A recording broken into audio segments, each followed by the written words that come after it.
Anong mensahe ang kailangan nyong malaman nowadays o within 1 week from now?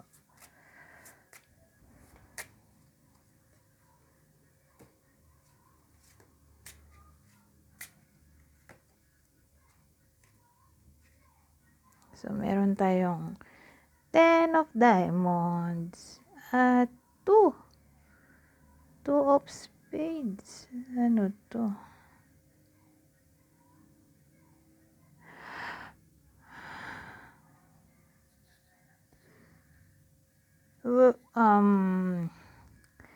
Itong reading na to, itong dalawang card. Ang subject dito ay pera, career. Mukhang magkakaproblema doon.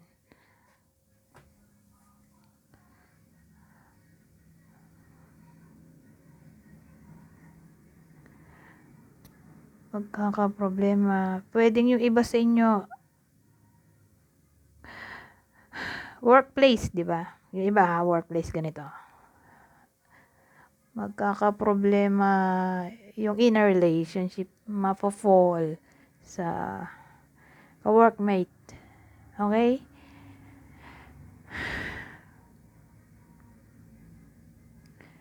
O sabihin naman natin ganito, gusto niya yung ka-workmate niya, pero for some reason, mukhang unrequited love ang kalalabasan nito.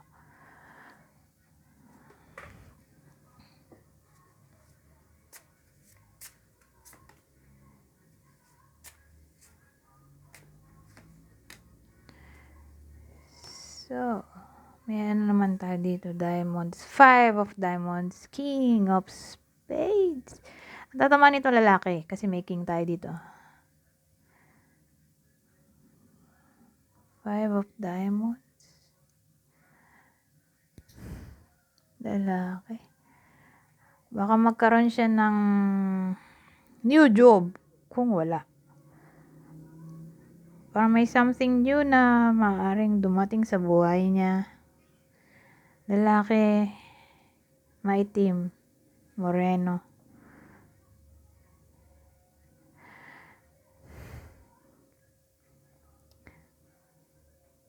O mag-resign to, magbago ng work. Ngayon, kung nag-resign na siya, halimbawa lang, so, kunin nyo lang yung info na sa tingin nyo yung para sa inyo. Magbabago pa isip niya.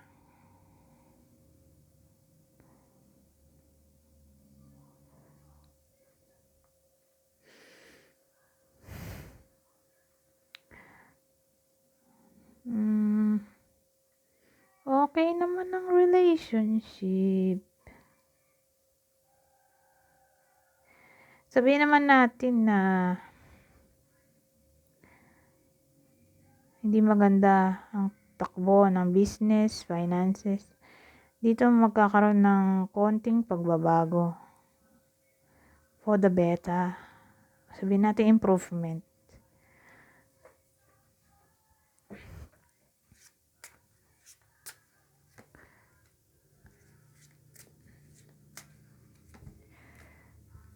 May lalaki, kaya lang Jack to. Pero usually Jack ay lalaki.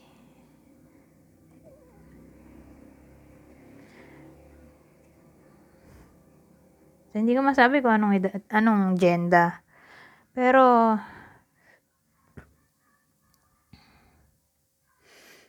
pag Jack, mga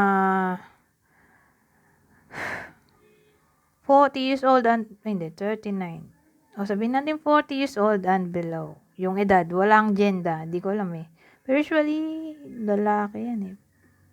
Pero nalilito nga ako. So, ibase na lang natin sa edad. Pag ang edad ay 40 years old and below,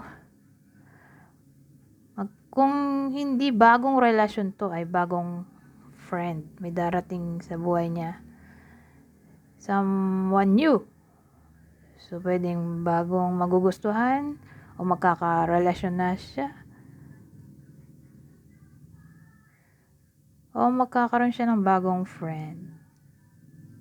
Yung iba naman, ma-engage na.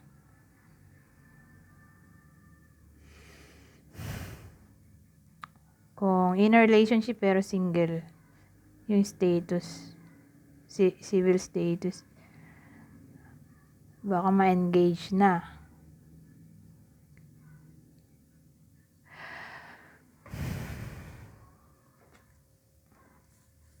Kuha tayo ng iba. Ibang detalye.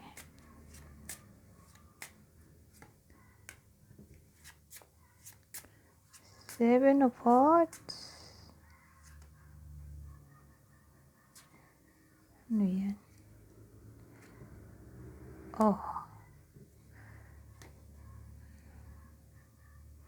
Well, parang naalarma ako dito.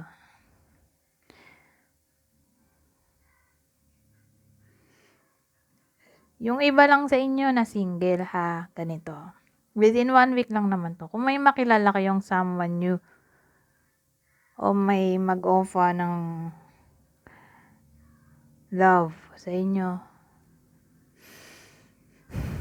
tanggihan nyo.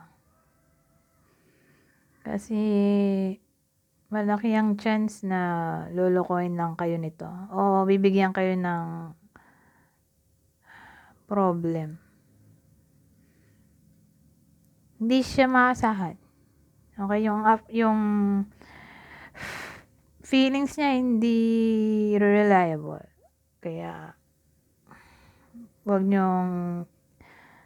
kayo masyadong maasahan. Pero again, mukhang ano to, tungkol sa new love interest. Pero parang nabanggit ko yung kanina. Dito na pala dapat to. Parang nabanggit ko dito to. New relationship.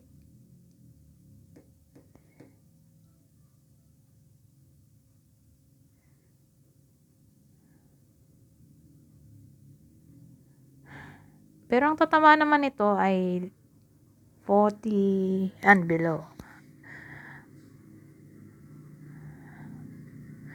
Ito favorable kung dumating na. Dito kapag hindi pa dumating. Okay? As in dadating pa lang siya within 1 week from now. Wala kang idea dito. So, kung dumating siya within 1 week from now, reject. I-reject nyo yung taong to. Dahil masasayang lang ang panahon, oras nyo. Dito kasi dumating na eh. Dito hindi pa nadating.